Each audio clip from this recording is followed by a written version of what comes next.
Hi viewers, మేము చిన్నప్పుడు 4th class చదివేటప్పుడు మా గవర్నమెంట్ స్కూల్లో మా ఫ్రెండ్ ఒకతను ఉండేవాడు.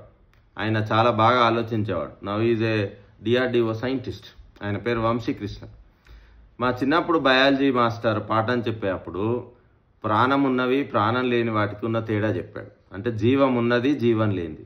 జీవం లేనివి ఏమవుతాయంటే కదలవు, జీవం ఉన్నవి కదులుతాయని. అప్పుడు డస్టర్లు ఎలా ఉండేవి అంటే ఇలాంటి చిన్న చిన్న గుడ్డ పేలికలతోని ఒక సంచి గుట్టి దాన్ని డస్టర్గా వాడేవాళ్ళు.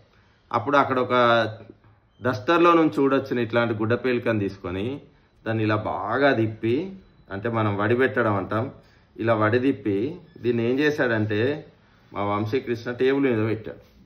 సో పెట్టిన తర్వాత ఏమైంది, ఇక్కడ టేబుల్ మీద పెట్టాడు. పెట్టగానే అది అలా కదలడం ప్రారంభించింది.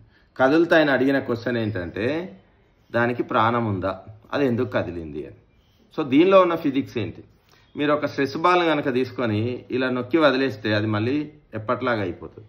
ఎందుకు ఇలా జరుగుతుంది? నేను ఒక స్పాంజ్ని తీసుకొని దీన్ని ఇలా దగ్గరగా మడిచి టేబుల్ మీద పెట్టేస్తే ఇది కదులుతుంది అంటే దీనిలో ప్రాణం ఉందా, ఇది క్వశ్చన్. సో నిజానికి వీటికి ప్రాణం ఉందా అంటే లేదు. మరి ఎలా కదులుతుంది అంటే దీనిలో కనుక మీరు చూస్తే వాటి మధ్య, అంటే అందులో ఉండే యాటమ్స్ మధ్య స్ప్రింగులు లాగుంటుంది స్ట్రక్చర్.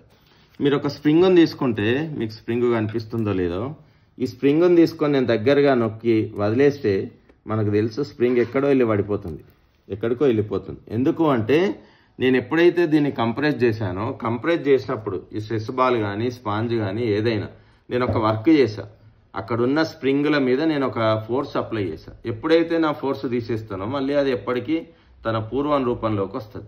అంటే ఎలాస్టిక్ ఫోర్సెస్ పనిచేస్తాయి. దీనివల్ల దీని షేప్ మళ్ళీ వస్తుంది తప్ప దీనిలో ఎలాంటి ప్రాణం లేదు.